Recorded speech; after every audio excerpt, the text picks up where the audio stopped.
While the villagers dismissed it as a fool's pursuit, Arthur Calloway knew this wasn't just another weathered piece of parchment.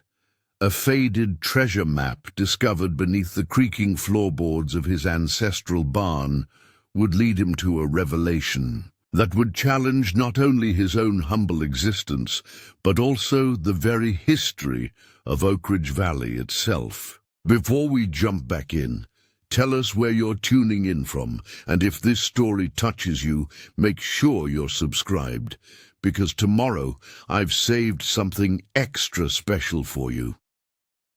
The golden light of a late September afternoon filtered through the worn slats of Arthur Calloway's century-old barn, illuminating dancing dust motes and casting elongated shadows across the earthen floor. Like his father and grandfather before him, Arthur had spent decades working the rolling hills of Oakridge Valley, his calloused hands familiar with every acre of the struggling family farm that had been passed down since 1902.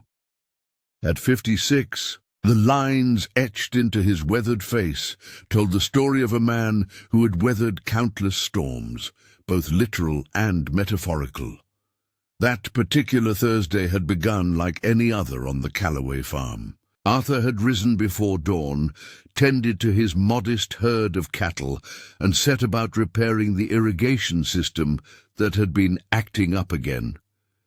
The drought that had gripped the region for the past 2 summers had been unforgiving, forcing Arthur to dig into his meager savings just to keep the farm operational. The bank letters were piling up on his kitchen table, each one more ominous than the last. "Just need to make it through one more season," he muttered to himself, a mantra that had sustained him through the hardest times. His daughter Ellie, who had reluctantly moved back home after losing her job in the city, had been gently suggesting it might be time to consider selling the property. The thought alone made Arthur's stomach clench. The barn, a sturdy structure, built by his grandfather's own hands in 1909, had always been Arthur's sanctuary. When the world seemed to press in too tightly, he would retreat to its familiar confines, finding comfort in the smell of hay and aged wood. Today, however, his attention was focused on a more practical concern: the floorboards near the old tack room had begun to rot, creating a hazard for both man and beast. "Should have fixed these boards years ago," Arthur grumbled, prying up the damaged planks with a crowbar. His grandfather had built things to last, but even the sturdiest craftsmanship couldn't withstand a century of hard use and changing seasons. As he worked, loosening the third plank, something caught his eye, a glint of metal beneath the exposed earth. Assuming it was just another lost tool or piece of old farm equipment, Arthur reached down, brushing away decades of accumulated dirt. His fingers touched something unexpected, not the cold metal of a forgotten tool, but the smooth surface of a metal container. Curiosity piqued. He excavated more carefully, eventually unearthing a small copper box, its surface turned green with age and bearing an unfamiliar crest. "What in heaven's name?" Arthur murmured, turning the box over in his hands. It was sealed tight, the lid seemingly fused shut by time itself. The crest, though partially obscured by corrosion, depicted what appeared to be a ship with billowing sails beneath a crescent moon. Using his pocket knife, Arthur carefully worked the blade around the seam of the lid, applying gentle pressure until he heard a satisfying click. The lid opened with surprising ease, as if it had been waiting for this moment. Inside, protected by a waxy cloth that had somehow survived the decades, lay a folded piece of parchment, yellow with age but remarkably preserved. Arthur's hands trembled slightly as he unfolded the document, half expecting it to crumble at his touch. Instead, it maintained its integrity, revealing an intricately drawn map with faded ink markings. The artistry was extraordinary. Detailed coastlines, rolling hills, and forest regions, all rendered with meticulous precision. Various locations were marked with symbols he didn't recognize, and handwritten notes in faded ink lined the margins. In the corner, barely legible, was a date, 1763. Arthur sat back on his heels, the rotting floorboards temporarily forgotten. The map appeared to show a region that bore some resemblance to the local geography, but with significant differences. Where Oakridge Valley now stood, the map showed a settlement labeled Port Providence. A series of X marks formed a deliberate pattern across what would now be his property and the surrounding areas, each accompanied by cryptic notations and numbers. At the bottom of the map, written in elaborate script, was a message that made Arthur's pulse quicken. The 7 markers guide the way to Providence's hidden legacy. What was taken shall be returned. "Dad?" Ellie's voice called from outside the barn. "You've been in there for hours. Everything okay?" Hastily, Arthur refolded the map and slipped it into his shirt pocket. "Just finishing up with these floorboards," he called back, suddenly reluctant to share his discovery. It wasn't that he didn't trust his daughter, quite the opposite. But there was something about the map that felt intensely personal, as if it had been meant specifically for him to find. That evening, after a simple dinner of beef stew and cornbread, Arthur spread the map carefully on the kitchen table, using the better light to examine it more closely. Ellie, washing dishes at the sink, glanced over curiously. "What's that you got there, Dad? Looks ancient." Arthur hesitated, then decided there was no reason to keep secrets from his only child. "Found it under the barn floor today. Been there God knows how long." Ellie dried her hands on a dish towel and came to look over his shoulder, her interest piqued. With her background in history, she had studied it in college before the realities of student loans had forced her into a more practical career path. She approached the document with educated curiosity. "This is incredible," she breathed, gently touching the edge of the parchment. "The craftsmanship alone. And look at this watermark. Dad, this could be really old, like colonial era old." Preparing and narrating this story took us a lot of time, so if you are enjoying it, subscribe to our channel. It means a lot to us. Now back to the story. Arthur nodded. "Date says 1763. "Where exactly did you find this?" Ellie asked, her historian's mind already working through possibilities. Under the floorboards near the tack room, there was a copper box with some kind of ship crest on it. Ellie's eyes widened. "A ship? That's odd, considering we're 100 miles from the coast. Did Grandpa or Great-Grandpa ever mention anything about a map or hidden items?" Arthur shook his head. "Not that I recall. Though Grandpa Jackson did use to tell stories about how this land had a storied past before the Calloways came along. I always thought he was just spinning yarns to entertain me." Ellie studied the map more closely. "These X markings, they're deliberate, and these numbers alongside them, they could be coordinates or measurements of some kind." She pointed to the script at the bottom. "And this message about Providence's hidden legacy, Port Providence, was apparently right where Oakridge stands now." "What do you make of it?" Arthur asked, both proud of and slightly intimidated by his daughter's analytical mind. Ellie straightened up, excitement evident in her voice. "Dad, I think this is a treasure map, an actual legitimate treasure map from the colonial era." Arthur chuckled, though the sound held more nervousness than humor. "Treasure maps are the stuff of pirate stories and movies, sweetheart.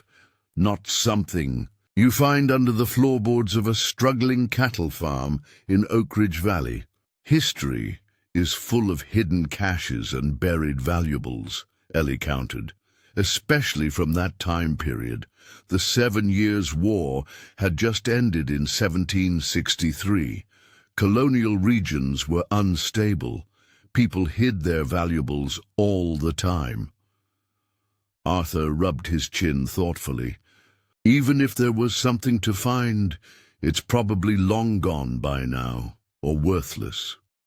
Or, Ellie said, it could be historically significant and potentially valuable. She didn't add what they were both thinking, that the farm could use any financial windfall it could get. The next morning, Arthur found himself unable to focus on his usual chores. The map occupied his thoughts, its cryptic markings and promise of Providence's hidden legacy, tugging at his curiosity. After finishing the essential tasks, he returned to the barn, drawn back to the spot where he'd made his discovery. The exposed area beneath the floorboards revealed nothing further, but Arthur's attention was now captured by the surrounding structure. The barn, he realized, aligned perfectly with one of the X marks on the map. If his calculations were correct, the remaining marks would correspond to specific locations across his property and beyond. Armed with a shovel, a metal detector borrowed from his neighbor, and the carefully protected map, Arthur set out to investigate the first location. A spot near the ancient oak that had given Oakridge its name. The massive tree had stood sentinel over the valley for centuries, predating even the earliest settlers. According to the map, this was where the first marker should be found. The September sun beat down as Arthur methodically swept the metal detector over the ground surrounding the oak. For nearly an hour, nothing registered beyond a few old nails and what appeared to be a rusted horseshoe. Just as his determination began to waver, the detector emitted a sharp, distinctive tone. Heart racing, Arthur marked the spot and began to dig carefully. 2 feet down, his shovel struck something solid. Dropping to his knees, he excavated by hand, eventually uncovering a small metal object caked with dirt. Brushing it clean revealed a bronze marker about the size of his palm, stamped with the same ship crest that had adorned the copper box. "I'll be damned," Arthur whispered, turning the marker over in his hands. On the reverse side was a series of numbers and a single word: perseverance. The discovery sent a jolt of excitement through him that he hadn't felt in years. This wasn't just some local curiosity or family keepsake. This was genuine historical evidence that the map was authentic. Someone had deliberately placed these markers, creating a trail meant to be followed. By the time Arthur returned to the farmhouse, the sun was beginning to set. Ellie was waiting on the porch, concern etched across her face.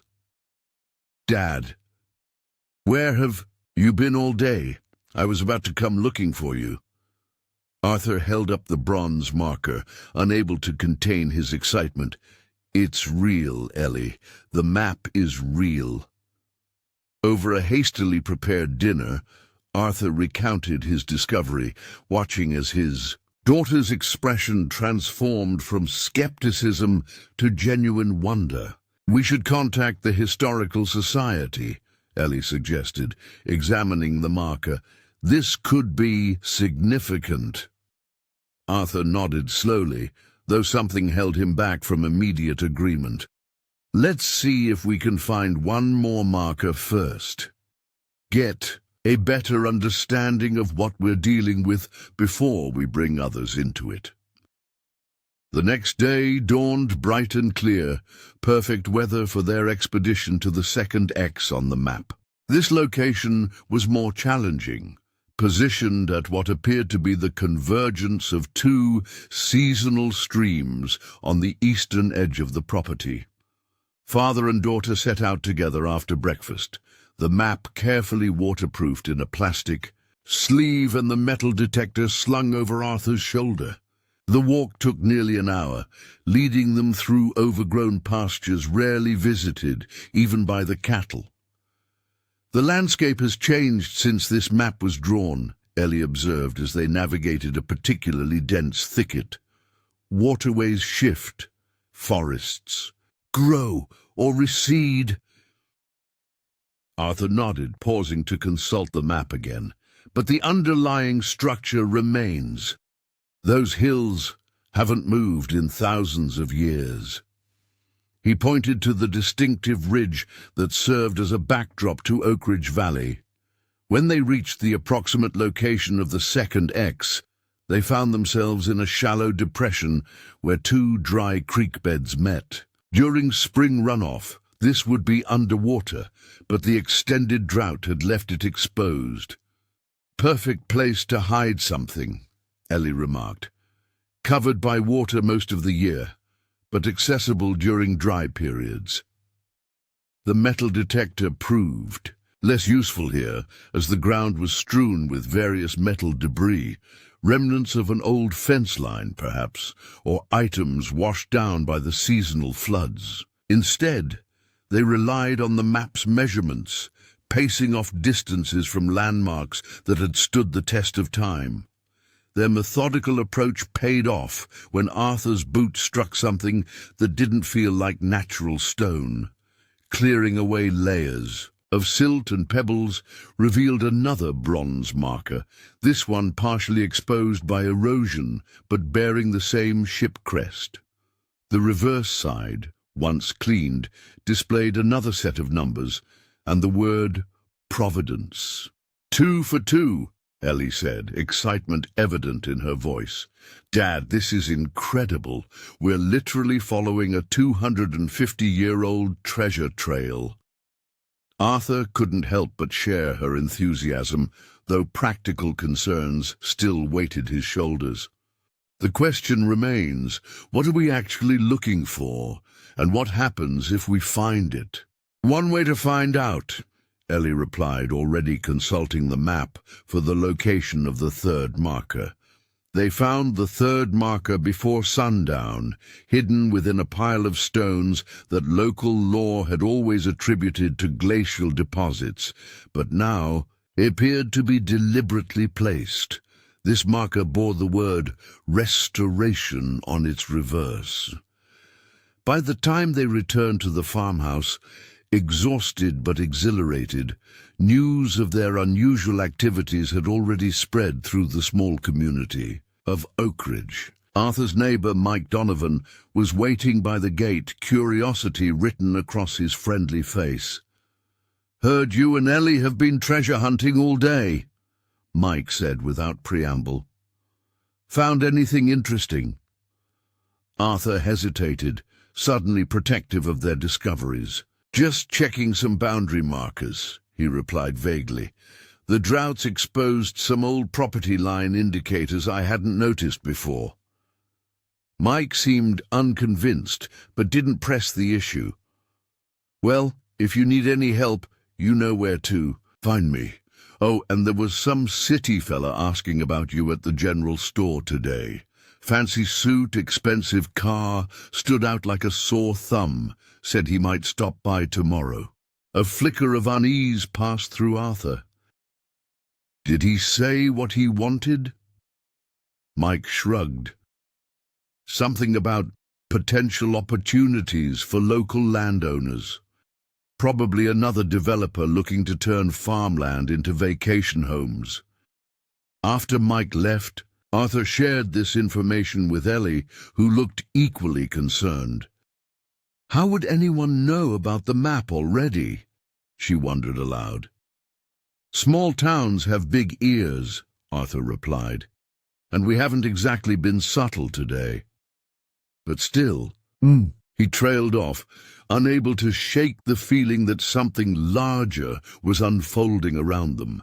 That evening, as they plotted the locations of the remaining markers on a modern survey map of the property, Arthur found himself faced with an uncomfortable realization. 2 of the marked spots lay beyond his property line, on land now owned by Oakridge Commercial Development, a company that had been buying up local farms for years. "This complicates things," he admitted. "We can't just go digging on their property without permission." Ellie frowned, studying the map overlay, "and something tells me they wouldn't be too keen on granting that permission, especially if they got wind of what we're looking for." Arthur nodded grimly. The development company had a reputation for aggressive business practices and little regard for local history or tradition. They had been trying to acquire the Calloway farm for years, always rebuffed by Arthur's stubborn refusal to sell his family's heritage. "We'll figure something out," he said, trying to sound more confident than he felt. "In the meantime, let's focus on the markers we can reach." Their discussion was interrupted by the ring of Arthur's seldom-used cell phone. The number displayed was unfamiliar, with an area code he didn't recognize.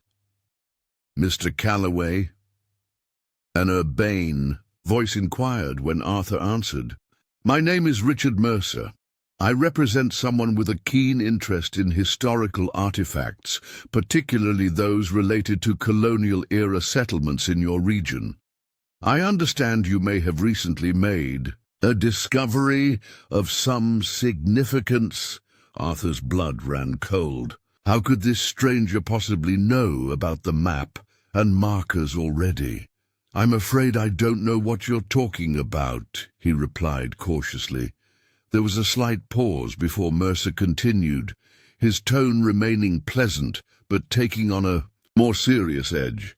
"Mr. Calloway, my employer, is prepared to be extremely generous. He would like to meet with you tomorrow to discuss the acquisition of certain items that may have come into your possession. Shall we say 10 o'clock at your property?" Before Arthur could formulate a response, Mercer added, "For your consideration, my employer is prepared to offer you fair market value for your entire farm, plus a substantial premium. He's also willing to discuss alternative forms of compensation that might interest you." "Who exactly is your employer?" Arthur demanded, his farmer's directness overriding caution. "Alexander Vance," Mercer replied, as if the name should mean something to Arthur. "He's very much looking forward to meeting you tomorrow." The line went dead, leaving Arthur staring at his phone in confusion. "Who was that?" Ellie asked, concern evident in her voice. "Someone named Richard Mercer," Arthur replied slowly. "Says he works for a man named Alexander Vance, who wants to meet tomorrow about our discovery." Ellie's eyes widened. "Alexander Vance? Dad, he's one of the richest men in the country, tech billionaire turned historical collector. He's famous for acquiring rare artifacts and historical properties." Arthur's frown deepened. "How in God's name would someone like that know about a map we only found 2 days ago?" "I don't know," Ellie admitted, "but we'd better figure out exactly what we're dealing with before he shows up tomorrow." Their impromptu research session stretched late into the night. Using Ellie's laptop and the farm's sluggish internet connection, they pieced together information about Alexander Vance, a tech entrepreneur who had made billions in the early days of the internet boom and now devoted his fortune to collecting historical artifacts and properties with significant pasts. His particular obsession, according to several articles, was colonial-era American history. He owns 17 historically significant properties across the eastern seaboard, Ellie read from a profile in a business magazine, including 3 former colonial port towns. Port towns, Arthur repeated, thinking of the Port Providence labelled on their map. There's more, Ellie continued, scrolling through another article. He's particularly interested in the lost treasures of the Providence fleet, 3 merchant ships that disappeared in 1763 while transporting wealth back to England from colonial holdings. Arthur felt his pulse quicken. The same year as our map. And Providence, that can't be a coincidence. The ships were reportedly carrying gold, silver, and artifacts collected from various colonial outposts, Ellie read. They departed from Charleston, but never reached England. Historical records suggest they may have sought shelter from a hurricane, somewhere along the coast, possibly sailing inland via river routes. But we're 100 miles from the coast, Arthur pointed out. Now we are, Ellie agreed, but river courses change over centuries. And look at this, one of the ships was called the Perseverance. Like the word on our first marker, Arthur said, the pieces beginning to click into place. With growing excitement, they discovered that the captain of the Perseverance had been one Thomas Calloway. Calloway, Arthur breathed. You think he was an ancestor? It's possible, Ellie said. The timing would work. Our family didn't settle this land until the early 1900s, but that doesn't mean the Calloways weren't in America before then. As the pieces continued to align, a narrative began to emerge, one of lost ships, hidden treasure, and a captain who might have secretly transported colonial wealth inland rather than delivering it to the crown. If their theory was correct, the map might lead to one of the most significant historical and valuable discoveries in modern times. No wonder Vance is interested, Arthur murmured. This could be the historical find of the century, and worth millions, Ellie added quietly, maybe tens of millions. The implications hung heavy in the air between them. For a farm on the brink of financial collapse, such a discovery could mean salvation. But Arthur couldn't shake the feeling that there was more at stake than money. This was his family's legacy, a connection to a past he'd never known existed. We need to be careful tomorrow, he said finally. Vance didn't become a billionaire by being generous. He wants something specific, and we need to understand exactly what before we agree to anything. As they prepared for bed, exhausted but too wired to sleep easily, Arthur took one last look at the ancient map that had upended their quiet lives. The 7 X marks seemed to pulse with potential, a secret waiting to be fully revealed. Whatever tomorrow brought, he knew with absolute certainty that the Calloway farm and his understanding of his own heritage would never be the same again. The night passed fitfully for Arthur, his dreams filled with ships bearing the crest they'd found on the markers, sailing impossibly through the rolling hills of Oakridge Valley. He woke before dawn, his mind already racing with questions and possibilities. Over a breakfast neither of them had much appetite for, Arthur and Ellie discussed their approach to the upcoming meeting. We don't show him the map right away, Arthur decided. Let's hear what he has to say first, find out how much he already knows. Ellie nodded in agreement. And we should document everything we've found so far, photographs, GPS coordinates, detailed descriptions, just in case. The unspoken concern hung between them, in case Vance attempted to simply take what they had discovered. Wealth and power had ways of circumventing fairness when valuable discoveries were at stake.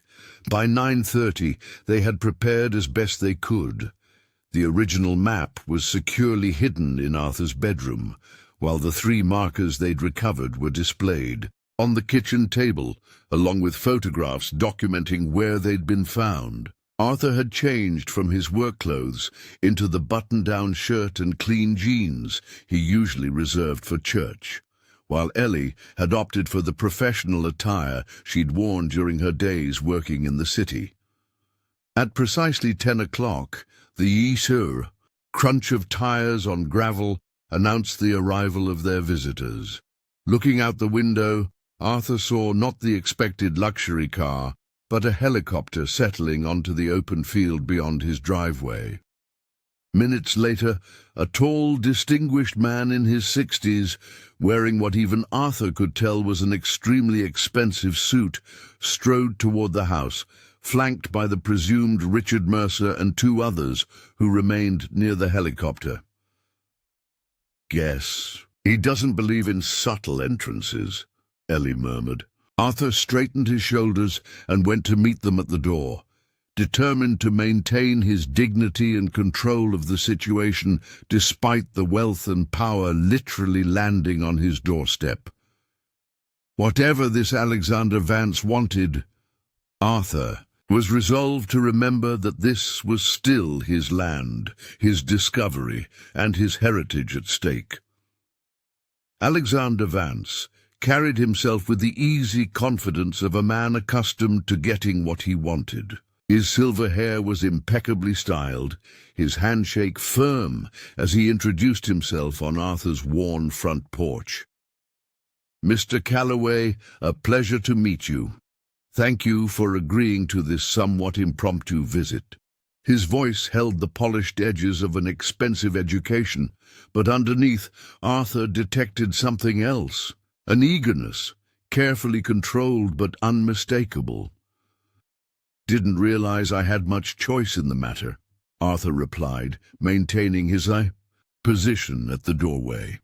"Not every day a helicopter lands in my pasture." Vance smiled, the expression not quite reaching his keen grey eyes. "Time is a luxury I've found best not to waste. May we come in? I believe we have matters of mutual interest to discuss." Arthur hesitated, then stepped aside, allowing Vance and Mercer to enter his modest farmhouse. Ellie stood in the living room, her posture deliberately casual but her eyes watchful. "This is my daughter, Eleanor," Arthur said. "She's been instrumental in our recent activities." "Ms. Calloway," Vance acknowledged with a slight nod. "Your background in historical research has proven quite useful, I imagine." The casual reference to information they hadn't shared sent a clear message. Vance had done his homework thoroughly. "Please, sit down," Arthur offered, gesturing to the living room's well-worn furniture. As their visitors settled, he noted how Vance's gaze swept the room, lingering momentarily on the kitchen table where the bronze markers were displayed. "I'll be direct, Mr. Calloway," Vance began once they were seated. "I've spent 20 years and considerable resources tracking the fate of the Providence fleet. Those 3 ships carried not only monetary treasure, but historical artifacts of immeasurable cultural significance." Arthur maintained a neutral expression. "And what makes you think this has anything to do with me or my farm?" Vance's smile widened slightly. 4 days ago, one of my historical researchers identified shipping records suggesting Captain Thomas Calloway may have navigated at least one of the ships up what was then a navigable river into this region. We've been systematically surveying properties in a 30-mile radius that align with colonial-era waterways. He paused, his eyes never leaving Arthur's face. Then yesterday, local chatter about a farmer and his daughter hunting for treasure with metal detectors reached one of my field agents. Given your surname and the location of your property relative to historical waterways, my interest was piqued. "You have field agents monitoring local gossip?" Ellie asked, unable to hide her discomfort. Mercer spoke for the first time, his tone professionally smooth. "Mr. Vance's historical research network is quite comprehensive. We maintain contacts in regions of historical interest. Spies, you mean, Arthur said bluntly. Vance chuckled. A harsh characterization, but not entirely inaccurate. History has taught me that significant discoveries often occur in in places, frequently by people who don't initially recognize what they've found. His gaze shifted to the kitchen. May I see what you've discovered so far? Arthur exchanged a glance with Ellie, who gave a slight nod. The markers are on the table, Arthur said, rising. We've found 3 so far. As they moved to the kitchen, Arthur carefully watched Vance's reaction. The Billionaire's composed facade cracked slightly when he saw the bronze discs, genuine, excitement flashing across his features before he mastered his expression. May I? Vance asked, reaching toward the first marker. Arthur nodded, and Vance picked it up with the reverence of someone handling a priceless artifact, which Arthur realized it probably was. Remarkable preservation, Vance murmured, turning the disc to examine the ship crest. And you found these buried on your property, following specific locations, Arthur confirmed, deliberately withholding mention of the map. Vance set down the marker and looked directly at Arthur. Mr. Calloway, these markers are part of a salvage claim system used by Captain Thomas Calloway after the Providence fleet was damaged in the hurricane of 1763. Historical records indicate he made the difficult decision to scuttle the ships and hide their cargo, rather than risk capture by privateers or confiscation by Crown officials who might have questioned the fleet's unscheduled detour. Our research suggests the captain harbored sympathies with colonial independence movements years before the Revolution, Mercer added. He may have intended to secure resources that could later support resistance against British rule. Arthur absorbed this information, pieces of his family history he'd never known suddenly illuminated. And you believe the cargo is still here, after all this time? I believe your ancestor was methodical and forward-thinking, Vance replied. These markers are proof of that. They were never meant to be found by random chance, but by someone who had the key to their locations. His gaze sharpened. Someone with a map. The directness of the statement hung in the air between them. Arthur felt Ellie tense beside him. What exactly are you proposing, Mr. Vance? Arthur asked, choosing his words carefully. Vance straightened, all pretense of casual interest abandoned.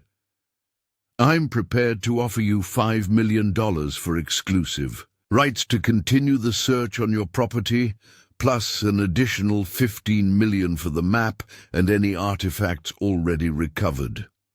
The sum, enough to save the farm many times over, enough to secure his and Ellie's future permanently, nearly staggered Arthur. But beneath the momentary temptation, caution prevailed. And if we decline, he asked quietly, then I'd remind you that salvage law is exceedingly complex, Mercer interjected smoothly. Historical artifacts often become matters of state interest, triggering mandatory archaeological oversight that can freeze private property usage for years. The threat was thinly veiled, and Arthur felt a surge of indignation. Are you suggesting you'd tie my farm up in legal battles if I don't sell you what you want? Vance raised a placating hand. My colleague speaks too forcefully. I have no desire for adversarial relations, Mr. Calloway. Quite the opposite. He paused, seeming to reconsider his approach. Perhaps I should explain why this particular historical discovery means so much to me personally. He moved to the window, gazing out at the rolling farmland. My interest in the Providence fleet isn't merely academic or financial. Thomas Calloway was my ancestor too. Arthur stared, caught off guard by the claim. That's impossible. He was your ancestor as well, yes, Vance nodded. Thomas Calloway had 3 sons. Your lineage descends from his youngest son, James, who maintained the Calloway name but fell on hard times, eventually losing connection with the family's earlier history and wealth. My lineage comes through his daughter, Elizabeth, who married into the Vance family. We're distant cousins? Ellie asked incredulously. Very distant, Vance confirmed with a thin smile, but family nonetheless, which is partly why I'd prefer to resolve this situation amicably, as family should. Arthur found himself reassessing the man before him, still clearly a ruthless businessman, but perhaps motivated by something beyond simple greed.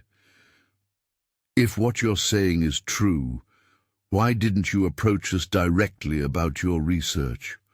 Why all the surveillance and sudden demands? Because I've learned through bitter experience that once word of potential historical treasure spreads, the situation quickly becomes unmanageable. Looters, fraudsters, bureaucrats, all descend like vultures. Vance turned back from the window, his expression grave. What Thomas Calloway hid here isn't just gold and silver, Mr. Calloway. According to my research, the fleet carried irreplaceable historical documents and artifacts that could reshape our understanding of early colonial resistance movements. The conviction in Vance's voice seemed genuine, and Arthur found himself momentarily swayed. But something still felt off. The helicopter arrival, the veiled threats, the overwhelming financial offer that seemed designed to preclude careful consideration.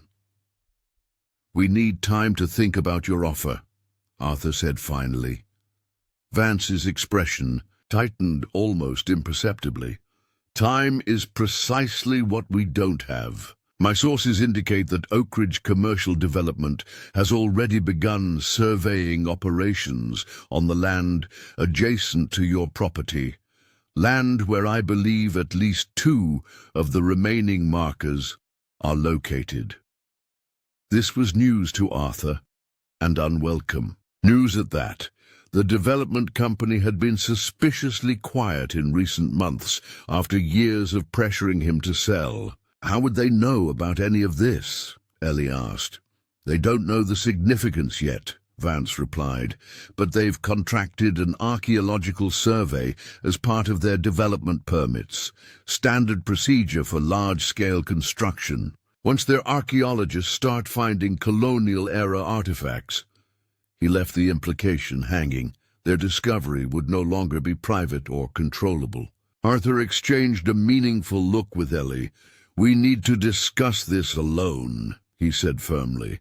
Vance nodded, checking his watch. I understand. I'll give you until tomorrow morning to consider my offer. He reached into his jacket and produced a business card with a handwritten number on the back.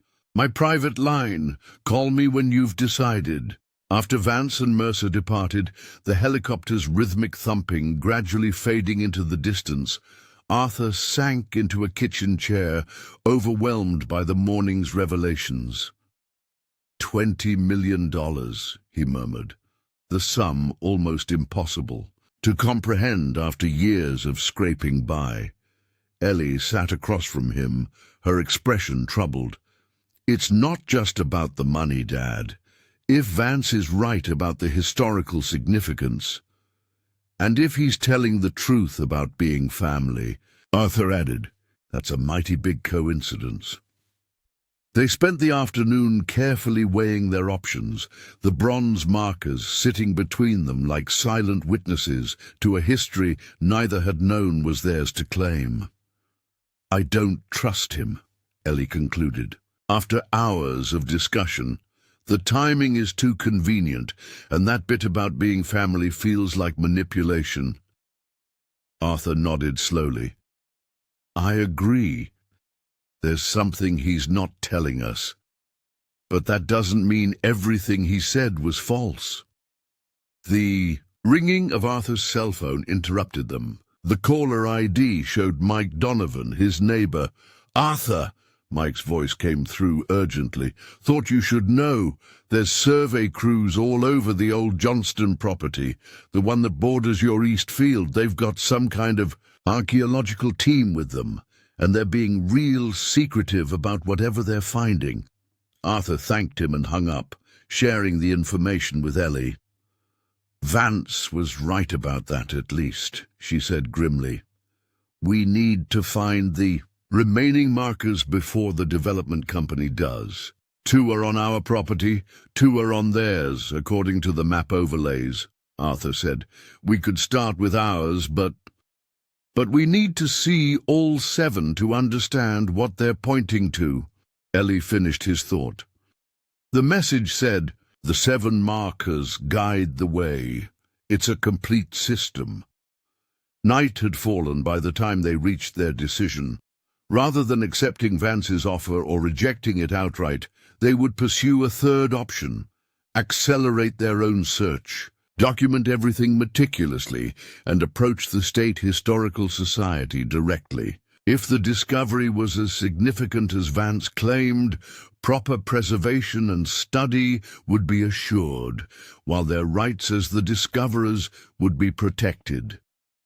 Before dawn the next morning, they set out to locate the 4th marker on their property. Knowing time was running short, this location was more challenging, positioned in what the modern survey indicated was a small seasonal pond, currently dry from the drought. The early morning mist still clung to the ground as they approached the dried pond bed, the rising sun casting long shadows across the cracked earth. Arthur carried the metal detector, while Ellie documented their search with photographs and GPS coordinates.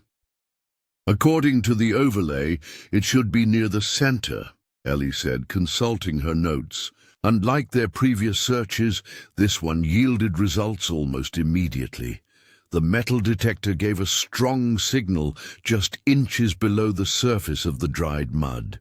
Carefully removing the cracked earth revealed the 4th bronze marker, its surface darkened, but the ship crest still distinct.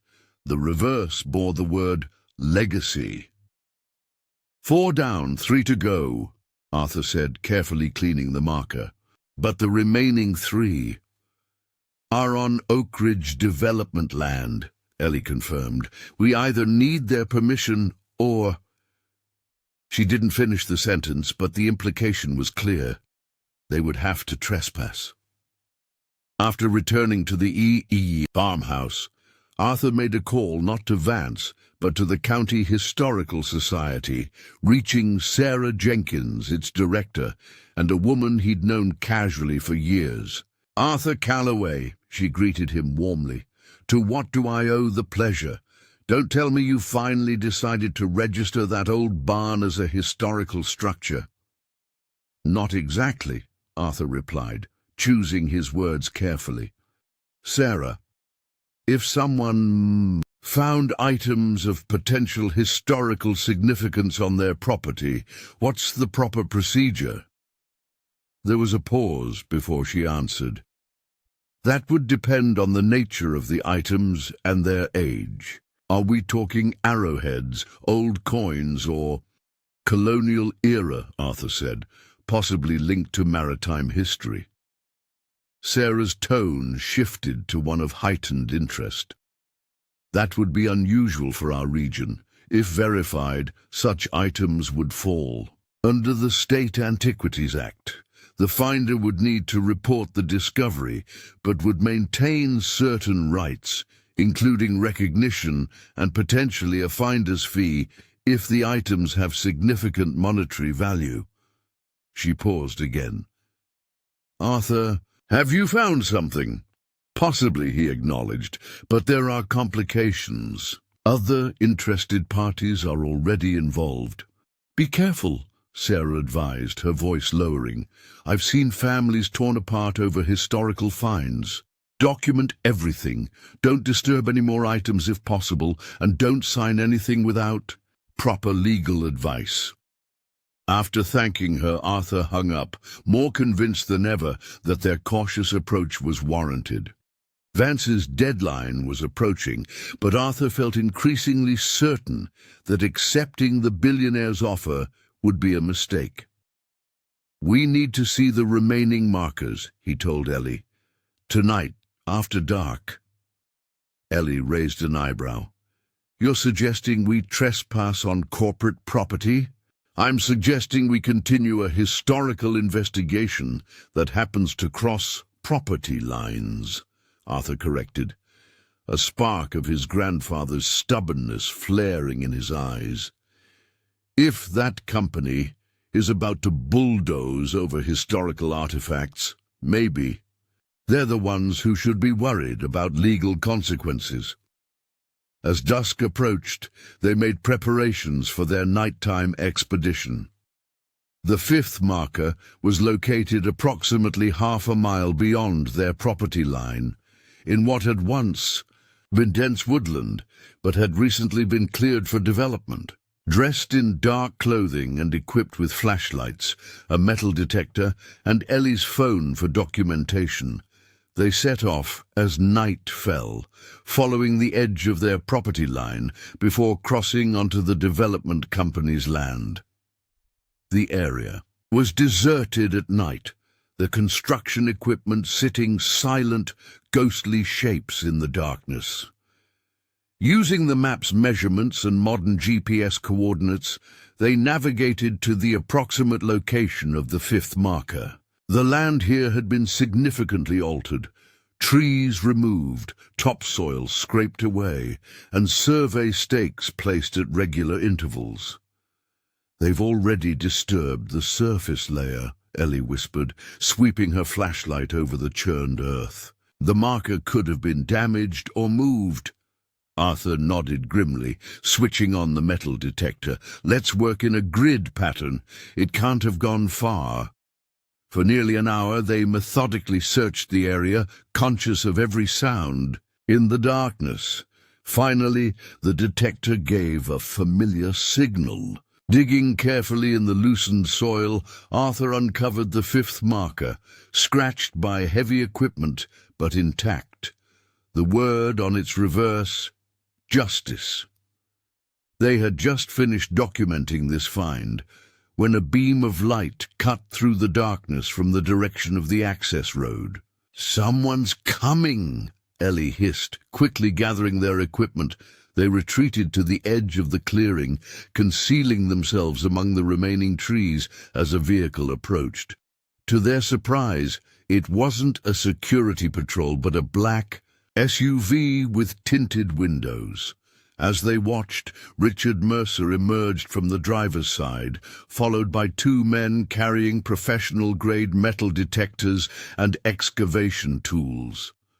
"Vance's people," Arthur whispered. "They're conducting their own search." They watched as Mercer consulted what appeared to be a tablet, directing his team to a specific area, an area that, according to their map overlay, corresponded exactly with the location of the sixth marker. "They have a copy of the map," Ellie realized with growing anger. "They must have photographed it somehow when they were at our house." Arthur's jaw tightened. Their suspicions about Vance's true intentions seemed confirmed. While offering to buy the map, he had already stolen its information. "We need to get back to the farm," Arthur murmured. "Now." They retreated silently through the darkness, taking a circuitous route to avoid being spotted. By the time they reached the farmhouse, a new determination had solidified within Arthur. "We're not selling to Vance," he said firmly as they entered the kitchen, "and we're not letting that development company destroy what's left of this historical site." "What's our next move?" Ellie asked, setting their equipment on the table beside the four markers they'd recovered. Arthur's response was interrupted by the sound of tires on gravel, a vehicle approaching the house despite the late hour. Moving to the window, they saw not Vance's helicopter or Mercer's SUV, but a modest sedan with the County Historical Society's logo on its door. Sarah Jenkins stepped out, her expression serious as she approached the porch. Arthur opened the door before she could knock. "Sarah, what brings you here this late?"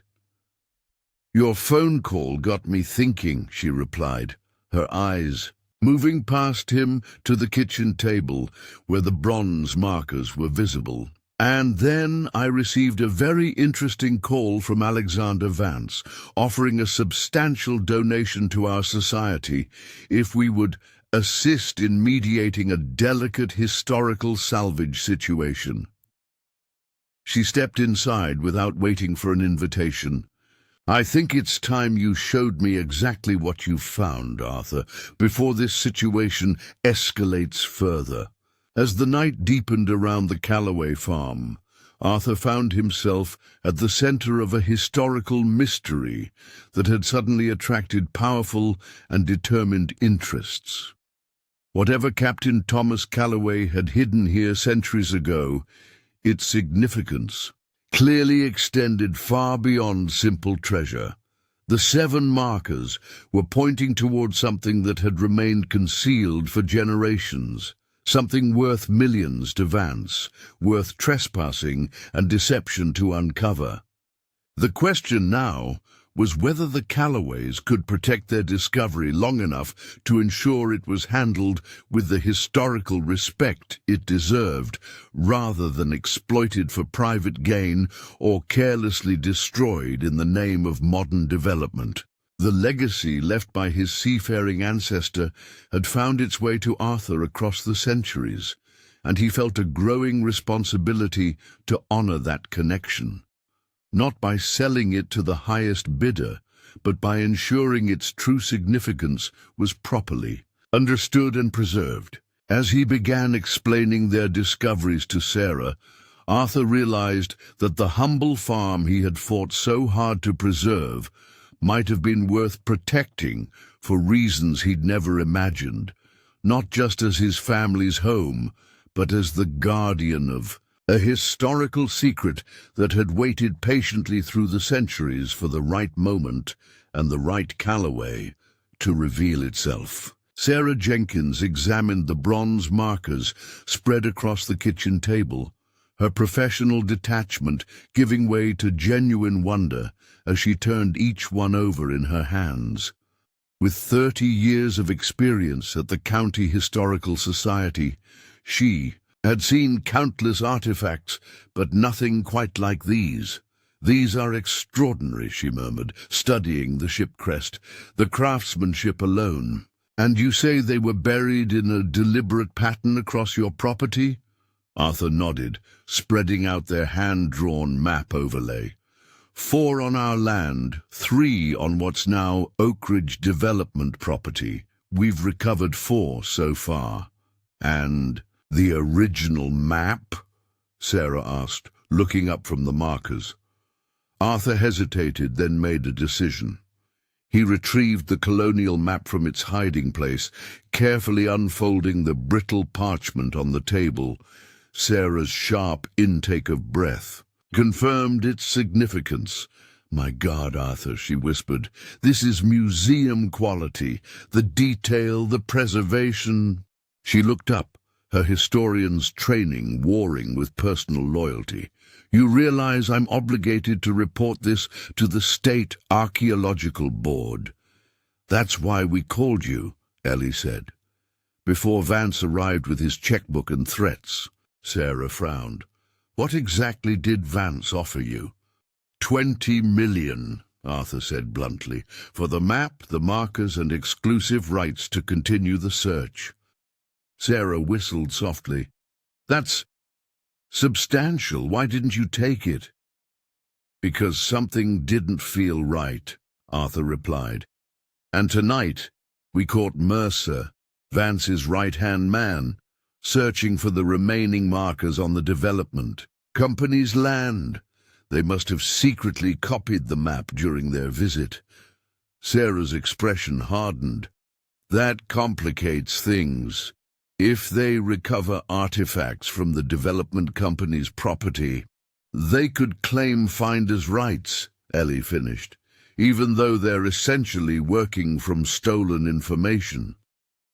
Sarah considered this, tapping her fingers thoughtfully on the table. Not necessarily. The State Antiquities Act has provisions for connected discoveries. If we can prove the markers are part of a single historical system that originated on your property, we could petition for a comprehensive protection order. Hope flickered in Arthur's chest. How quickly could that happen? Normally, weeks, maybe months, but... Sarah pulled out her phone, scrolling through contacts. I know someone at the State Preservation Office who owes me a favor, and the state archaeologist is an old friend from graduate school. As Sarah stepped outside to make her calls, Arthur and Ellie exchanged cautiously optimistic glances. You think this could actually work? Ellie asked quietly. Arthur ran his weathered hand over the ancient map, feeling a connection to the captain who had created it centuries ago. I think Thomas Calloway didn't go to all this trouble just to have his legacy sold to the highest bidder or bulldozed for condominiums. Sarah returned 15 minutes later, her expression serious but determined. I've got good news and challenging news. The good news. My contact at the state office is intrigued enough to expedite review of our protection request. They're sending a team tomorrow morning. And the challenging news? Arthur prompted. Oakridge Development has already filed for emergency construction permits, citing unexpected ground conditions requiring immediate stabilization work. It's a transparent attempt to circumvent archaeological review requirements. They know, Ellie said grimly, they must have found something significant, or Vance told them enough to make them nervous, Arthur added. Either way, we're running out of time. The kitchen clock showed nearly midnight as they formulated their plan.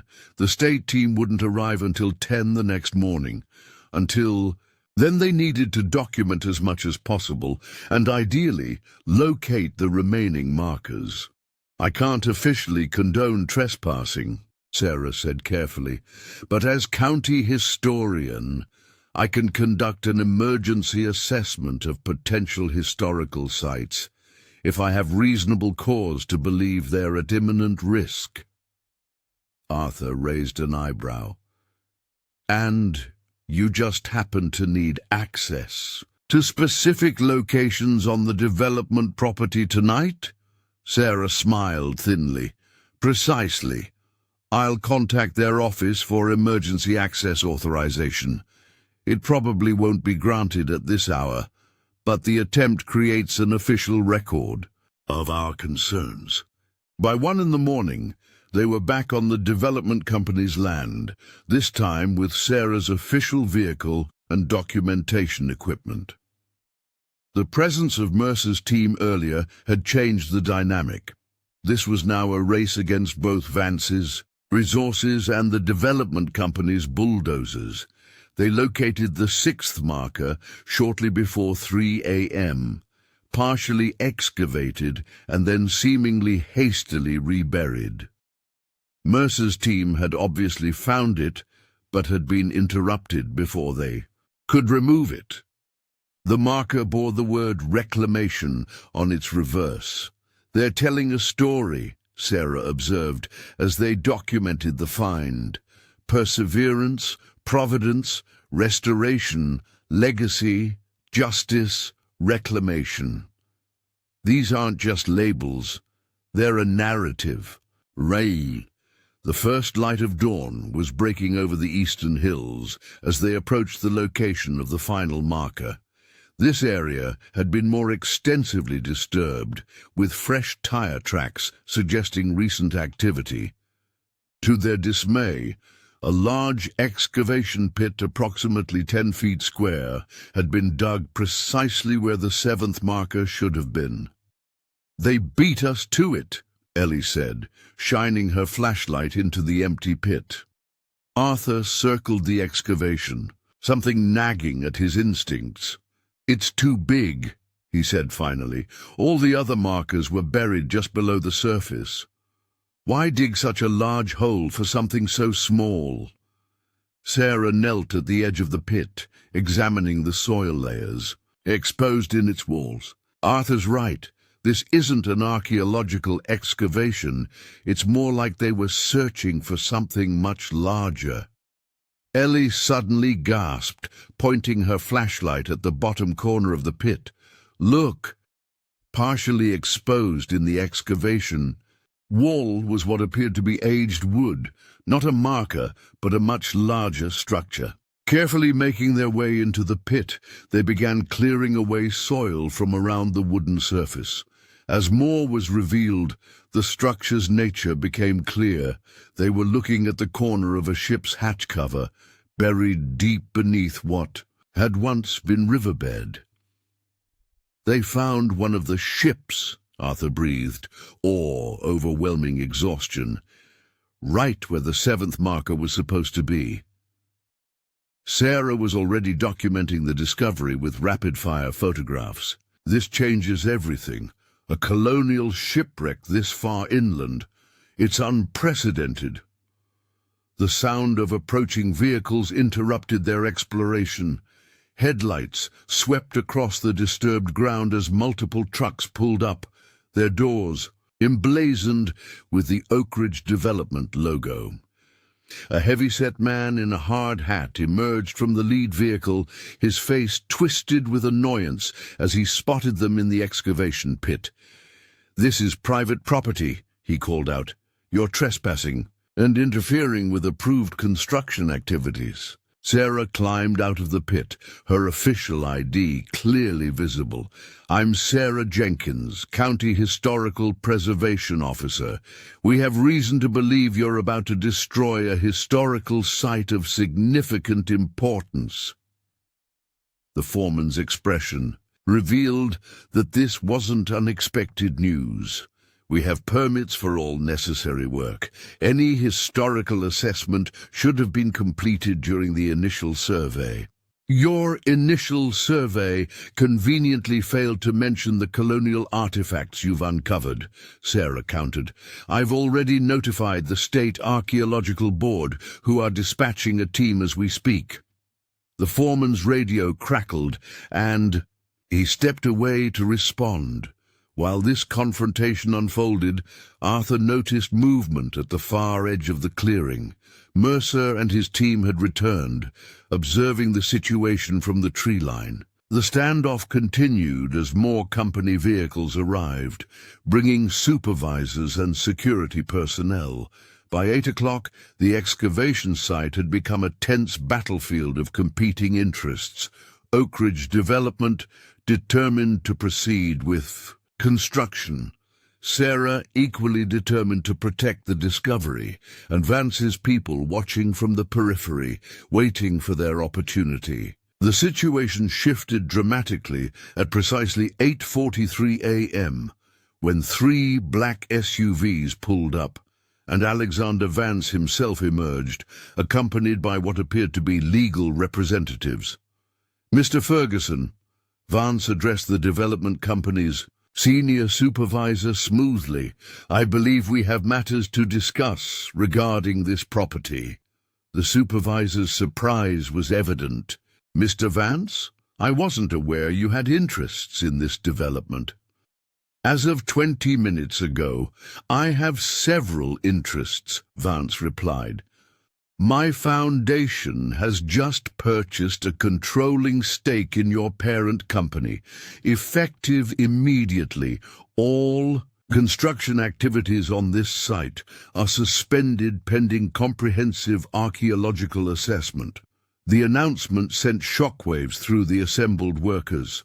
Arthur, Ellie, and Sarah exchanged bewildered glances. Vance had outmaneuvered. everyone using his billions to simply buy control of the development company itself. Vance approached them, his expression unreadable. "Mr. Calloway, we need to talk privately."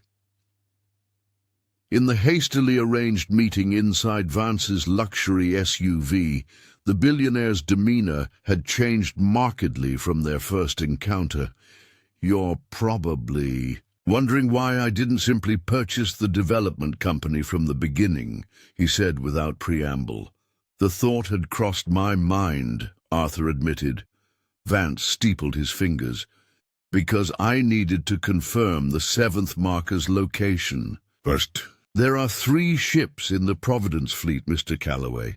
Finding one confirms my theories, but doesn't complete the historical record." "And the other 2?" Ellie asked. "Still missing, but the complete set of markers should provide the key to locating them." Vance leaned forward. "Which brings me to my revised proposal. Instead of purchasing your map and artifacts outright, I'm offering something different. A partnership." Arthur's skepticism must have shown on his face because Vance continued quickly. "My foundation will fund a complete archaeological excavation of all sites indicated by the markers. Your family will receive full credit as the discoverers, a seat on the Foundation's historical board, and a 20% share of any artifacts recovered after historical preservation requirements are met." "And what do you get?" Arthur asked. "Historical vindication," Vance replied, an edge of genuine emotion breaking through his polished exterior. "For decades, Thomas Calloway has been portrayed in historical records as a thief who stole from the crown. I believe these ships and their cargo will prove he was actually securing resources for the coming revolution.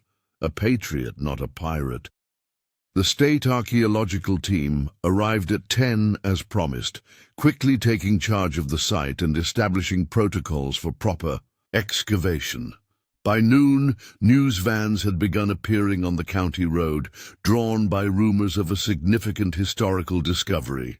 In the midst of this controlled chaos, Arthur found a moment of quiet reflection near the ancient oak tree on his property, the site where they had found the first marker.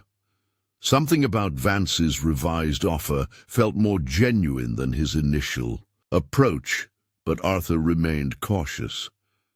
"Penny for your thoughts?" Ellie asked, joining him beneath the spreading branches. "Just wondering what Captain Thomas would make of all this fuss," Arthur replied with a small smile. 300 years later, and his hidden ships are still causing a commotion." Ellie leaned against the trunk of the oak. "Do you trust Vance's new offer?" Arthur considered the question carefully. "Not completely, but I believe he does care about the historical significance, not just whatever treasure might be involved." He paused. "And we need his resources to do this right. We can't excavate colonial ships by ourselves. So we'll accept his partnership?" "With proper legal protection," Arthur nodded. "Sarah's already connected us with a historical rights attorney who specializes in cases like this." As the afternoon progressed, the excavation of the ship section revealed tantalizing details: preserved rope, metal fittings, and a small section of the ship's name. "Udverance." "The Perseverance," Vance confirmed, standing alongside Arthur as they watched the archaeologists work. "Thomas Calloway's own ship." "And the 7th marker?" Arthur asked. One of the archaeologists responded, holding up the recently unearthed bronze disc. Unlike the others, this one bore no single word but a complete phrase: "Truth shall rise." By evening, the initial excitement had given way to methodical work as the state team established a comprehensive excavation plan. 3 separate sites would be explored: The ship location, an area near the convergence of all 7 marker lines that ground-penetrating radar indicated contained a substantial underground structure, and a third location where historical records suggested a riverside warehouse might have stood. As the floodlights came on to illuminate the night work, Arthur found himself approached by a young archaeologist who had been examining the original map. "Mr. Calloway, there's something fascinating about this map that we've just noticed," she said, eyes bright with discovery. "The 7 markers don't just indicate locations.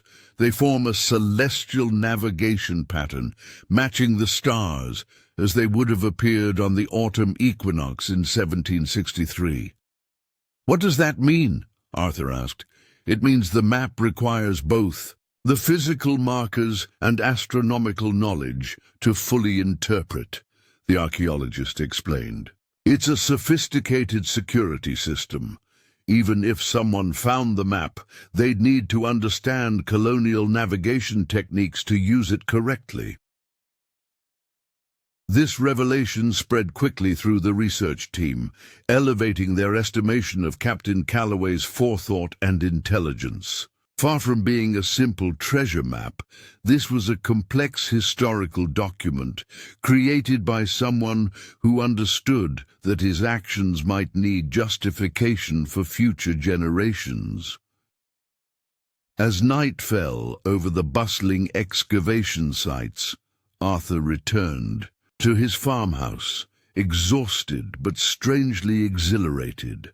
The land that had been in his family for generations had suddenly revealed its deeper purpose, not just as a home or livelihood, but as the guardian of a historical truth that had waited patiently for the right moment to emerge. Sitting on his porch, watching the distant lights of the excavation teams, Arthur felt a profound connection to the captain whose blood ran in his veins. Thomas Calloway had made a momentous decision in 1763, choosing to protect resources he believed would one day serve a greater purpose. Now, Arthur faced his own pivotal choice: how best to honor that legacy while securing his family's future. The following days brought a whirlwind of activity and discovery. The excavation of the area where all 7 marker lines converged revealed a carefully constructed underground chamber sealed against the elements and containing dozens of crates and chests. Initial examination confirmed they held not just silver and gold coins, but documents, maps, and what appeared to be early drafts of communications between colonial resistance leaders. These papers could revolutionize our understanding of pre-revolutionary organization, one of the historians explained excitedly. They suggest a much more coordinated resistance movement than previously documented years before the Boston Tea Party. The second ship, the Providence, was located on the 3rd day, buried deeper but in a remarkable state of preservation due to the oxygen-poor clay soil that had entombed it. The 3rd vessel remained elusive, but ground-penetrating radar had identified several promising anomalies that warranted investigation. Throughout this process, Vance had proven surprisingly true to his word. His foundation provided resources and expertise without attempting to control the narrative or claim exclusive rights to the discoveries. The partnership agreement, carefully drafted by Arthur's newly hired legal team, ensured the Calloway family's role would be permanently acknowledged in all historical documentation. 10 days after the initial discovery of the ship section, Arthur received an unexpected request from Vance to meet privately at the excavation command center that had been established in a cluster of trailers near the original dig site. "There's something I need to show you," Vance said, leading Arthur to a secure room where particularly significant artifacts were being catalogued and studied. On a specially designed conservation table lay an aged, leather-bound journal, its pages open to reveal handwriting similar to that on the original map. "Captain Calloway's personal log," Vance explained, his voice uncharacteristically soft with reverence. "It was found in a waterproof case in his quarters aboard the Perseverance." He carefully turned to a specific page. "Read this entry from September 1763. Arthur leaned in, squinting to make out the faded script. "I commit these ships and their cargo not to the sea, but to the earth, not for personal gain, but for liberty's future need. Though the crown may name me traitor for this act, I place my trust in Providence that when these resources are again revealed, it shall be in a time of greater justice and understanding. To my descendants who may discover this cache, judge my actions not by the laws of kings, but by the natural rights of man to determine his own governance." Arthur felt a chill run through him as he read the words written by his ancestor centuries ago, words that seemed to speak directly across time to the present moment. "He knew," Arthur said quietly, "he knew someday his actions would be questioned, and he left his explanation for whoever found the ships." Vance nodded solemnly. "This journal validates everything I've believed about him. Thomas Calloway wasn't a pirate or a thief. He was a visionary who recognized the inevitability of the American Revolution years before it began. The two men, distant cousins, separated by centuries of divergent family fortunes, but united by a common ancestor, stood in silence before the captain's words. "There's something else," Vance said finally. "Among the documents recovered from the chamber was this." He carefully unfolded another parchment, a deed of ownership for 5,000 acres encompassing what was now Oakridge Valley, granted to Captain Thomas Calloway by the colonial governor in 1762. "Your ancestor didn't just hide ships here," Vance explained. "He owned this entire valley. The land was confiscated after he disappeared and redistributed by Crown officials. But under modern property law, there's a compelling case that his rightful heirs maintain certain historical claims." Arthur stared at the document, struggling to comprehend its implications. "Are you saying—" "I'm saying that between this deed and the historical significance of these discoveries, your connection to this land just became legally unassailable." Vance allowed himself a small smile. "The development company, which I now control, will be designating the entire area as a historical preservation zone. No condominiums, no shopping centers, just protected historical sites and my farm," Arthur finished. "Your farm," Vance confirmed, "which, should you choose, could become the center of a living historical museum honoring Captain Calloway's legacy. My foundation would fund its establishment and ongoing operations, with you and Ellie serving as its first directors." The proposition was so far beyond anything Arthur could have imagined when he first pried up those rotting floorboards that he found himself momentarily speechless. Not just financial security, but purpose, a way to honor his family's past while creating something meaningful for future generations. "Why are you doing this?" Arthur asked finally. "You could have taken control of everything, claimed the discoveries for your foundation alone." Vance was quiet for a moment, his carefully maintained facade slipping to reveal something more human underneath. "Because Thomas Calloway did what he did not for personal glory, but because he believed in something larger than himself. His journal makes that clear. He met Arthur's gaze directly. "I've spent my life accumulating wealth and power. Perhaps it's time I learned from our ancestor about legacy that truly matters." As Arthur left the trailer, stepping into the golden afternoon sunlight that bathed the busy excavation sites, he felt a profound sense of alignment, as if pieces of a puzzle spanning centuries had finally come together. The humble farm that had been his family's blessing and burden for generations had revealed itself as something far more significant, the keeper of a legacy of courage, foresight, and principle. The bronze markers that had guided them to this discovery now rested together in a special display case at the command center, their message complete: perseverance, providence, restoration, legacy, justice, reclamation, truth shall rise.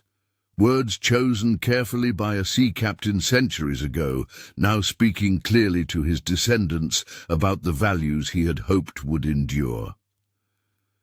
Arthur looked out over the land, his land, in ways more profound than he had ever understood, and felt not just the weight of the past, but the promise of the future. Thomas Calloway had buried his ships and their cargo as an act of faith in what America could become. Now, Arthur would honor that faith by ensuring this discovery served not just his family's interests, but the larger truth of our shared history. The humble farmer, who had been barely keeping his family legacy afloat, had found not just treasure beneath the barn floorboards, but purpose. A chart for navigating the waters ahead, drawn by the steady hand of an ancestor who had understood that some journeys require generations to complete. 1 year after the discovery of the bronze markers, Oakridge Valley had transformed beyond recognition. What had once been a struggling farming community on the brink of being swallowed by commercial development had become a nationally recognized historical site, drawing visitors from across the country eager to learn about the remarkable story of Captain Thomas Calloway and his hidden fleet. The autumn sun cast a golden glow across the valley as Arthur Calloway stood on the newly constructed observation deck overlooking the main excavation site. Below him, a climate-controlled structure now protected the partially excavated remains of the Perseverance, allowing visitors to witness the ongoing archaeological work while preserving the fragile 300-year-old timbers. "Hard to believe it's been just a year," remarked Dr. Ellie Calloway. His daughter had recently completed her doctorate in colonial American history, fast-tracked by her central role in what scholarly journals were now calling the most significant colonial-era archaeological discovery of the century. Arthur nodded, taking in the bustling activity below. Teams of archaeologists, historians, and conservation specialists moved purposefully around the site, each focused on their specific aspect of the massive undertaking. Graduate students carefully catalogued artifacts, while tour guides led groups of visitors through the exhibits that explained the historical context of Captain Calloway's momentous decision. "Your mother would have loved this," Arthur said quietly. "She always said this land had stories to tell." Ellie smiled, linking her arm through her father's. She was right about so many things. The Calloway Farm Historical Center, as it was now officially known, had become the heart of a sprawling historical preservation zone encompassing over 2,000 acres. The farmhouse itself had been carefully restored to its original condition, while the barn, the starting point of their remarkable journey, had been transformed into a state-of-the-art museum housing the most significant artifacts recovered from the ships and underground chamber. The centerpiece of the museum was the original map and the 7 bronze markers, displayed together in a special exhibit that explained their sophisticated navigational significance. Alongside them, Captain Calloway's journal lay open to his powerful declaration of principles, its words resonating across the centuries with visitors who recognized their relevance to modern questions of liberty and governance. "Mr. Calloway," called a voice from below, "the governor's motorcade has just passed the main gate. They'll be here in about 10 minutes. Arthur acknowledged the information with a wave. Today marked the official dedication of the Thomas Calloway Historical Preserve, an event significant enough to attract not just the state governor, but representatives from the Smithsonian, the National Historical Society, and several prominent universities. "Ready for your big speech?" Ellie asked, a teasing lilt in her voice. Public speaking had never been Arthur's favorite activity, but over the past year he had gradually grown more comfortable with his role as the face of the discovery. "As ready as I'll ever be," he replied, smoothing down the collar of his new suit, a far cry from the worn flannel shirts that had once constituted his daily wardrobe. "Still feels strange, all this attention." "You've earned it, Dad," Ellie said, firmly. "This wouldn't have happened without your intuition and perseverance." The word, the same one inscribed on the first marker they had discovered, hung meaningfully between them. Throughout the whirlwind year of excavations, legal negotiations, and media attention, Arthur had indeed persevered, staying true to his conviction that the discovery belonged not to any individual or corporate interest, but to history itself. His partnership with Alexander Vance had evolved in unexpected ways. The billionaire had kept his promises, providing resources and protection without attempting to control the narrative. More surprisingly, he had become something of a friend. Their shared ancestry, creating a bond that transcended their vastly different backgrounds and circumstances. As they made their way down from the observation deck toward the ceremony site, Arthur reflected on the transformative impact the discovery had had on the entire community. Local residents who had once viewed the Calloway farm as a stubborn holdout against progress now took pride in their town's newfound historical significance. The influx of visitors had revitalized the local economy, creating jobs and opportunities that kept younger generations from leaving for cities as they once had. Mike Donovan, Arthur's neighbor, who had first alerted him to the development company's activities, now ran a thriving bed and breakfast catering to historical tourists.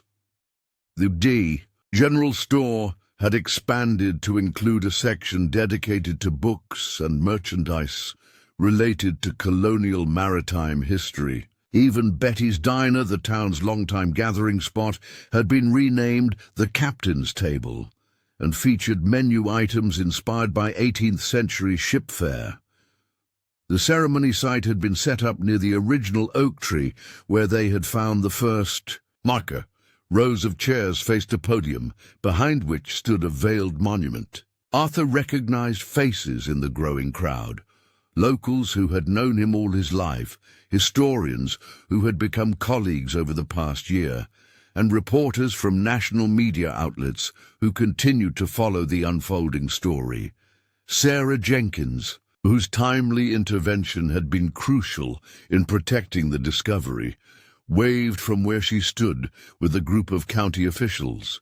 Her career had flourished in the wake of the discovery, her role elevated from county historian to state-level historical preservation director. "Arthur," Alexander Vance approached, hand extended.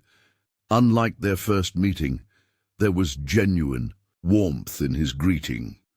"Today's a momentous occasion for the Calloway legacy. For both our families, Arthur corrected, clasping the billionaire's hand. Vance nodded in acknowledgement. "I've just come from the archival center. The team has finished translating the coded correspondence found in the chamber. It confirms everything we suspected about Thomas's involvement in early independence movements." This news, though expected, still sent a thrill of vindication through Arthur. From the moment they had discovered the ships, there had been skeptics in academic circles who questioned whether Captain Calloway's actions had truly been motivated by revolutionary principles rather than simple self-interest. The newly translated documents would put those doubts to rest. "That will make quite an addition to today's announcements," Arthur remarked. Before Vance could respond, a staff member approached to inform them that the governor had arrived and the ceremony would begin shortly. As people took their seats, Arthur made his way to the front row, joined by Ellie, and to his surprise, a frail, elderly woman he had never expected to see at the event. "Grandmother Jenkins," he exclaimed, bending to embrace his mother's aunt, now approaching her 100th birthday.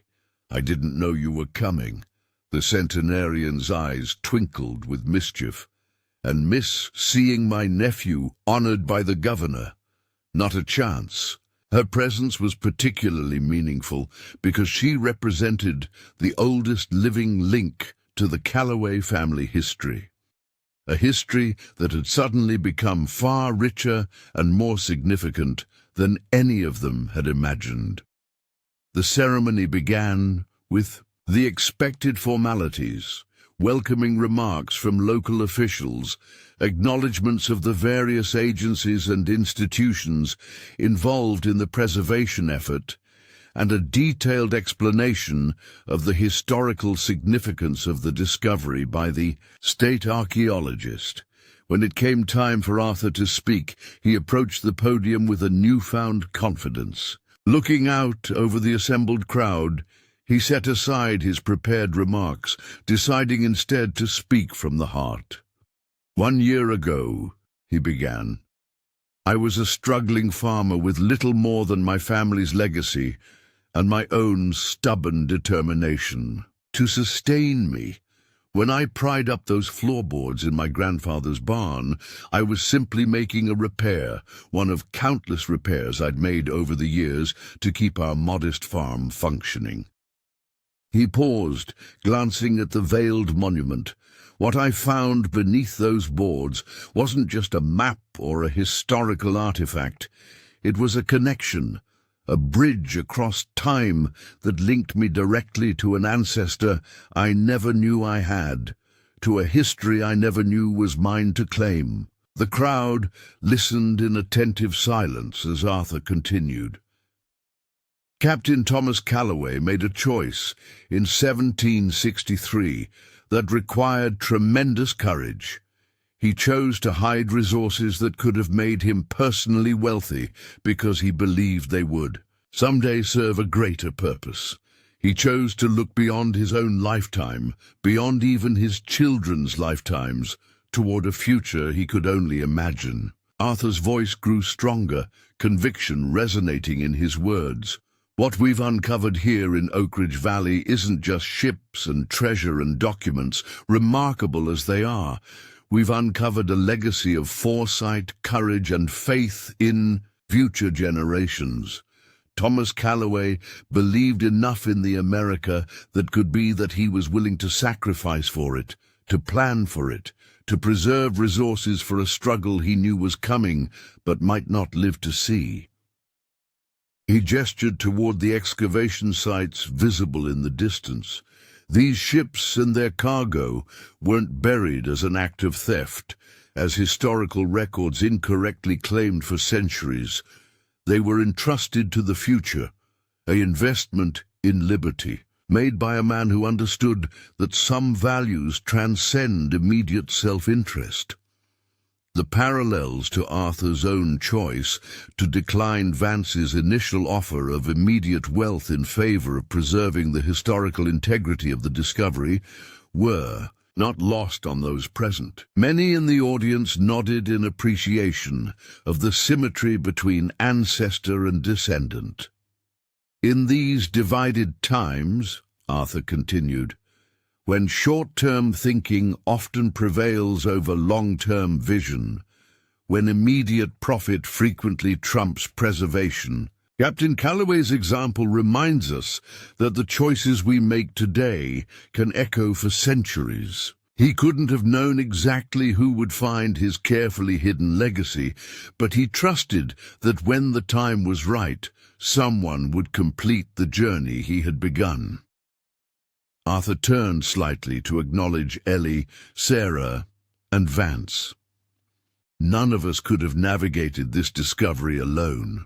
It took a community, historians and archaeologists, legal experts and conservation specialists, and perhaps most importantly, people willing to set aside immediate self-interest for the greater good of preserving historical truth.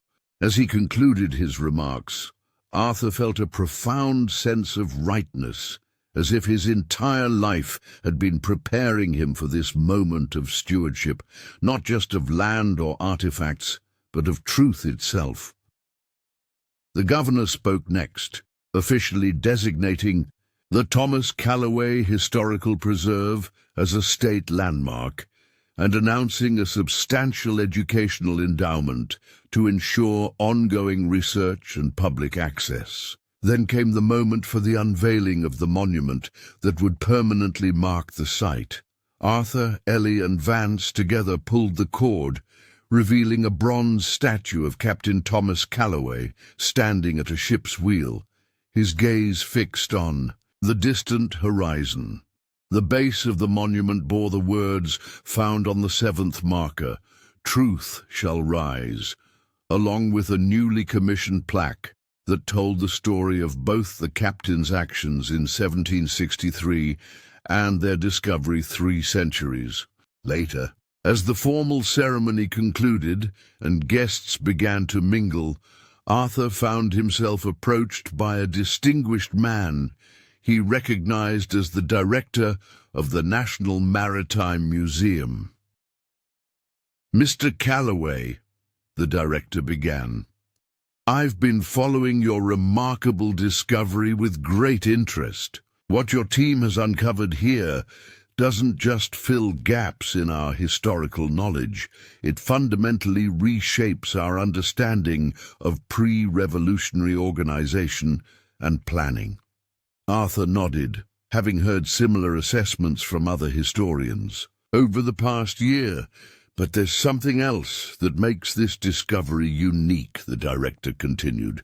"The way you've handled it, prioritizing historical integrity over personal gain, ensuring public access and educational opportunities, sets a standard for how significant historical finds should be managed."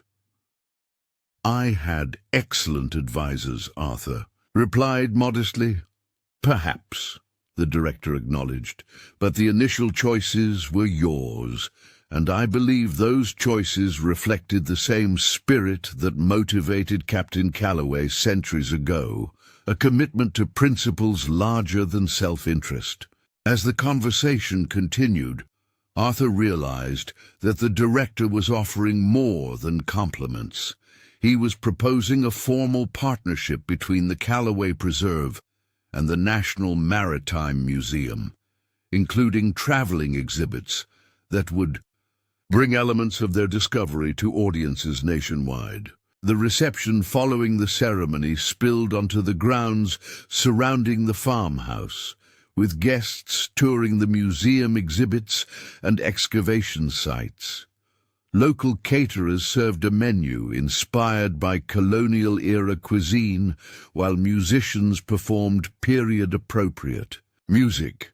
The atmosphere was celebratory, but also deeply respectful of the historical significance being commemorated. As evening approached, the crowd gradually thinned, with official guests departing and only the core team and close friends remaining. Arthur found a quiet moment to slip away to his favorite spot, a simple bench beneath the ancient oak where their journey had begun with the discovery of the first marker. He sat in the gathering dusk, listening to the sounds of crickets reclaiming the evening from human activity. The weight of the day's emotions, pride, gratitude, a sense of purpose fulfilled, settled around him like a comfortable blanket. "Mind, if I join you," Vance's voice broke into his reverie. Arthur gestured to the space beside him, and the billionaire sat down, looking uncharacteristically reflective. "Quite a day," Vance remarked after a moment of companionable silence. "Quite a year," Arthur amended. Vance nodded, his gaze moving over the transformed landscape of what had once been simply the Calloway farm. "I've been thinking about what you said in your speech, about choices echoing through centuries. It's strange to think that decisions we make might still matter hundreds of years from now," Arthur mused. "Makes you consider your actions differently." "Indeed it does." Vance reached into his jacket and withdrew an envelope. "Which brings me to something I wanted to discuss privately." Arthur accepted the envelope with a questioning look. "The final analysis of the artifacts recovered from the chamber," Vance explained, "once everything has been properly catalogued, and historically significant items preserved, the remaining items, primarily the gold and silver, have been appraised."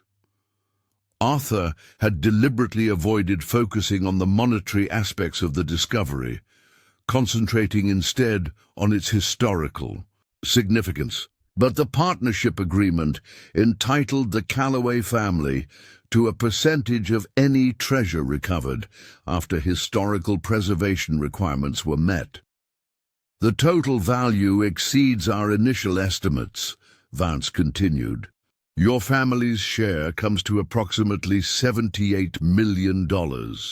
The figure was so far beyond anything Arthur had ever contemplated possessing that it seemed almost abstract.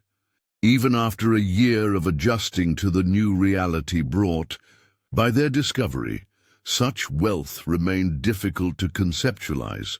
"That's substantial," he managed, unconsciously echoing Sarah's reaction when he had told her about Vance's initial offer. "It's yours by right," Vance said simply, "but I thought you might be interested in a proposal for its use." Arthur raised an eyebrow, inviting him to continue. "My foundation has identified 17 historical sites across the country that face imminent threat from development or neglect, places with significant stories that might otherwise be lost." Vance's expression grew animated, his usual corporate reserve giving way to genuine passion. "What if we established a fund specifically dedicated to preserving these endangered historical sites? The Thomas Calloway Trust for Historical Preservation." The proposal resonated immediately with Arthur. "Continuing what we started here?" "Exactly," Vance confirmed. "Not just preserving these ships and artifacts, but the principle behind Captain Calloway's actions, investing in a future beyond our own immediate horizons."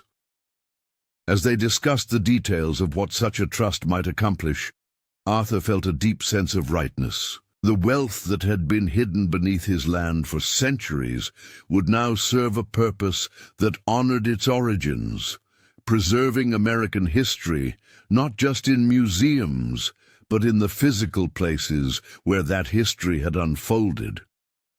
Later that evening, after the last guests had departed and the staff had begun the process of cleaning up, Arthur found Ellie sitting on the farmhouse porch, gazing up at the star-filled sky.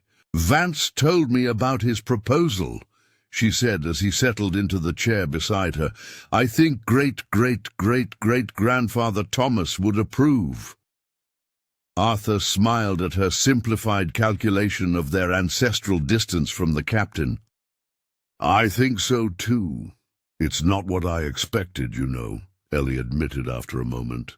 "When we first found that map, I was thinking about saving the farm, maybe having enough financial security to pursue my studies without worrying about student loans.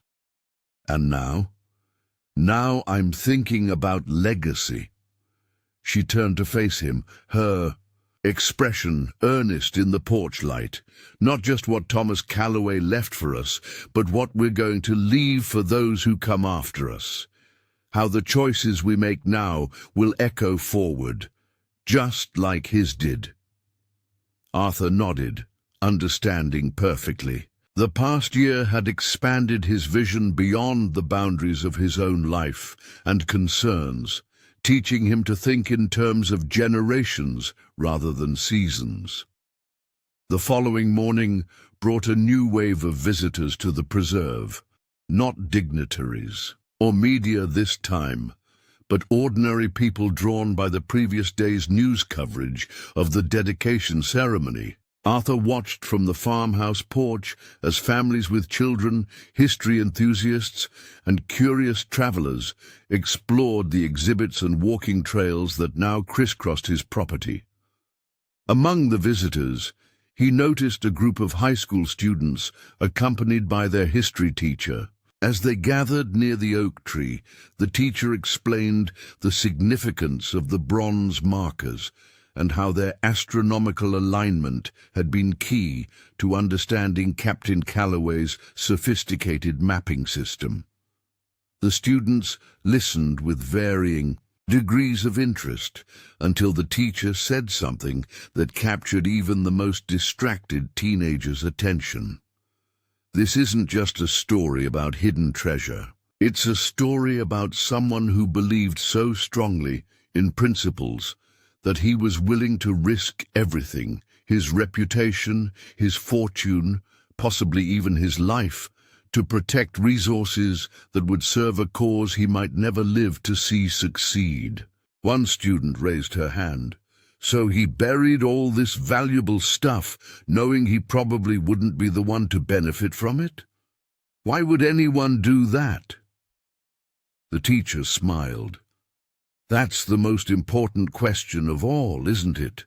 Why would someone sacrifice immediate gain for future benefit? Why would someone plant a tree knowing they might never sit in its shade?" Arthur moved closer, interested in how the teacher would address this fundamental question. "Because some values transcend our individual lives," the teacher continued. "Captain Calloway believed in liberty and self-governance strongly enough to think beyond his own lifetime. He trusted that future generations, maybe his descendants, maybe complete strangers, would understand and complete what he had begun." The student considered this. "Like a really long-term investment." "Exactly." The teacher nodded. "The most important investments often don't pay off immediately. Sometimes they take years, decades, or even centuries to reach their full potential." Arthur felt a surge of gratitude that the deeper message of their discovery was being communicated to a new generation. Beyond the excitement of found treasure and historical artifacts lay a profound lesson about foresight, patience, and faith. In the future, later that day, as Arthur conducted his now regular tour of the excavation sites, he paused at the partially uncovered remains of the Perseverance. Conservation specialists had constructed a climate-controlled enclosure around the ship, allowing work to continue regardless of weather while protecting the fragile timbers from further degradation. Standing at the viewing platform, Arthur could see where Captain Calloway's quarters had been located, the small cabin where the journal had been found, carefully preserved in its waterproof case. He tried to imagine the man himself, writing those words by lantern light, knowing they might never be read but compelled by conscience to explain his actions to posterity. Mr. Calloway, a young archaeologist, approached, clipboard in hand. "We've completed the preliminary analysis of the coded documents from the third cache site. You might find this particularly interesting." She handed him a translated transcript of a letter dated July 1763.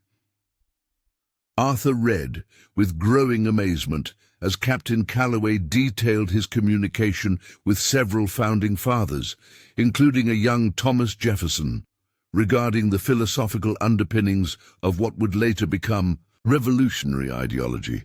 This predates Jefferson's known involvement in independence movements by several years, the archaeologist explained excitedly.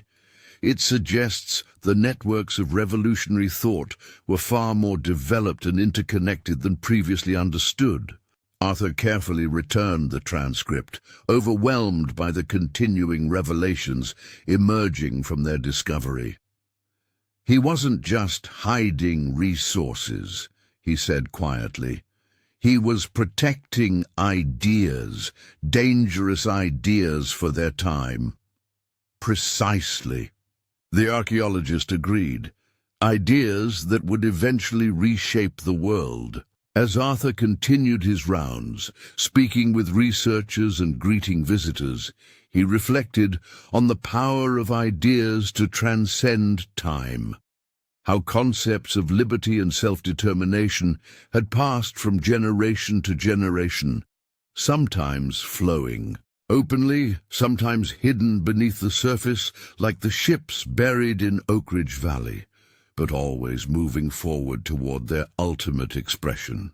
The sun was setting as Arthur completed his circuit of the property, casting long shadows across land that had been in his family for generations, but whose true significance he had only recently come to understand.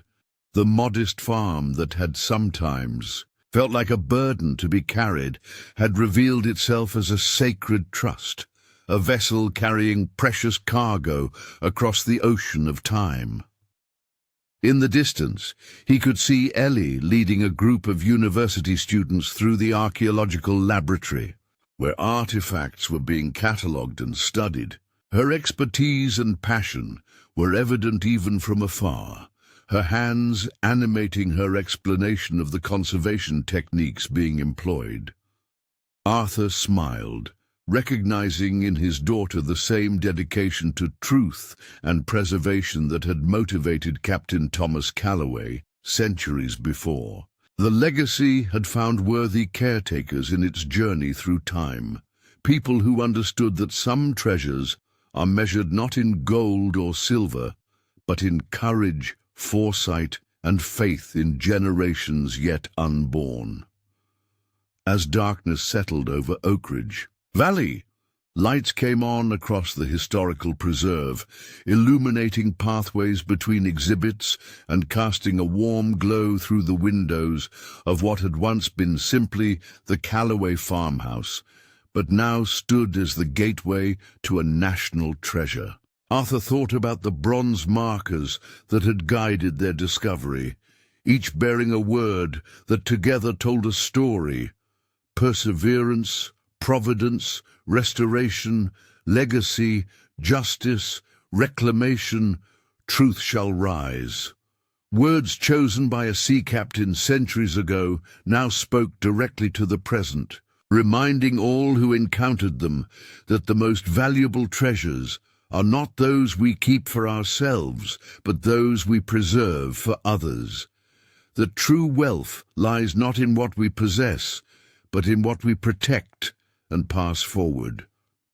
The humble farmer, who had once worried about making it through one more season, now stood as the steward of a legacy that would continue long after his own time had passed. Arthur Calloway had discovered far more than treasure beneath his barn floorboards. He had uncovered purpose, connection, and the profound satisfaction that comes from serving as a link in a chain extending from the distant past into the unimaginable future. Up next, you've got two more standout stories right on your screen. If this one hit the mark, you won't want to pass these up. Just click and check them out. And don't forget to subscribe and turn on the notification bell so you don't miss any upload from us.